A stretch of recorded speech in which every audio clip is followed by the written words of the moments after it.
The scent of fresh coffee and the muffled hum of conversations around me created a nearly cinematic backdrop for my solitary afternoon.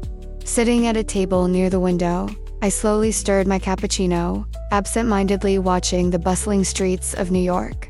I've always loved their places where stories begin without warning, where strangers exchange glances, and sometimes, the smallest detail can change everything. Who hasn't experienced an unexpected moment like that? Leave a comment and follow our channel so I can continue this real story that happened to me. Until a soft voice interrupted my thoughts. Excuse me, do you have a phone charger? Mine just died, and I really need to send a message. I looked up and found a youthful face, illuminated by a captivating smile. She was tan-skinned, dark-haired, with bright eyes and an energy that was the opposite of my calculated calm. The kind of beauty that didn't ask for permission, it simply happened. I do, I replied, reaching into my bag and handing it to her. She sighed in relief, pulling out the chair beside me without even asking. You just saved me. I swear I didn't leave the house planning to approach strangers, and I smiled, wetting my lips before answering. Good thing you did.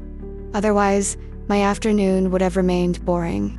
She laughed, and within moments, we were talking as if we had known each other for years. Her name was. She was 23, a film student. She told stories with her hands, gesturing as if painting each scene in the air.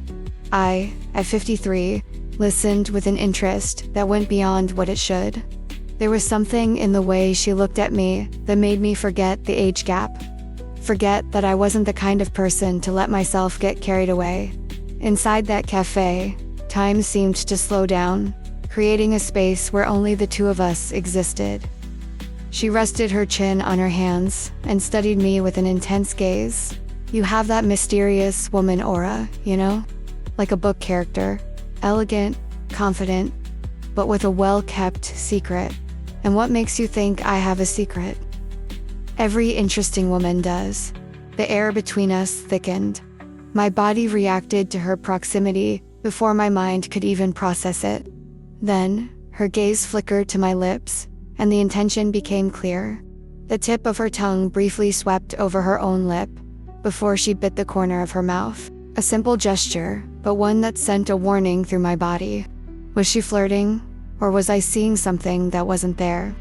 And if I do have a secret, I asked, my voice low, as if the words carried more weight than they should. Smile widened, her eyes sparking with a youthful boldness that contrasted deliciously with my caution. Then I hope that one day you'll trust me enough to tell me. I blinked slowly, holding her gaze longer than I should have. The cafe continued around us, the murmur of conversations blending with the clinking of cups on saucers. But between us, the world had shrunk into a private universe of insinuations and silent promises. Played with the straw in her frappuccino while analyzing me. Her gaze was intrusive, but in a charming way. You make me curious. She tilted her head. I know I might be being too forward, but have you ever let yourself go in the moment, without planning, without thinking? Texto padrão. Could have lied. Could have given a sophisticated response, a casual deflection. But in that moment, looking at her, feeling the electricity crackling between us, I found myself unable to deny the truth. Maybe today is that day. Something shifted in her eyes. A brief pause, and then she leaned in slightly, voice barely above a whisper. Come with me. She stood up, grabbing her phone and charger, shooting me a look of playful complicity before walking toward the hallway leading to the cafe's restroom. I glanced around. The waiter was distracted. A couple laughed in the corner. A woman typed away on her laptop near the counter. The world carried on as usual, while inside me, something crumbled under the weight of forbidden anticipation. I took a deep breath and followed her. The danger only made it more addictive. Our lips met again without hesitation, a wet, unrestrained kiss, breathless sighs filling the small restroom. Moaned softly against my lips when my nails dug lightly into her waist, pressing her body against mine. You're dangerous, she murmured, her voice thick with desire. My fingers traced the side of her dress, slipping underneath to explore the heat of her skin. She gasped as my thigh slid between hers, the pressure making her grip my shoulder, fighting the instinct to grind against me. "And you're far too bold for your own good," I countered, biting her chin before trailing my lips down her neck, tasting her skin with slow, wet kisses. She cupped my face and kissed me deeper, her hands roaming my body with no hesitation, fingers slipping inside my neckline, lightly scratching the curve of my breasts. The sound of footsteps outside made her hold her breath, eyes locking with mine in alarm. My hands remained where they were, one pressed against her thigh, the other keeping her body flush against mine. "If someone knocks right now," she whispered, barely able to hide her wicked smile, "then we'll just have to stay quiet." My voice was low, but laced with authority.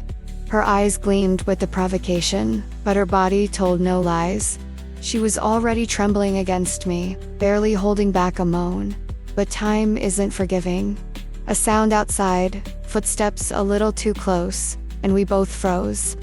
Desire throbbed between us, and for the first time, I was the first to pull away. I rested my forehead against hers, catching my breath. "If we keep going, we're going to lose ourselves in here." Bit her lower lip, still breathless, her eyes sparkling. Maybe I wanted to get lost a little longer. I took a sip of my no-cold cappuccino, a quiet smile playing on my lips. Maybe next time. And with that, I left the cafe, without looking back, but knowing, somehow, that would find me again. The end, for now.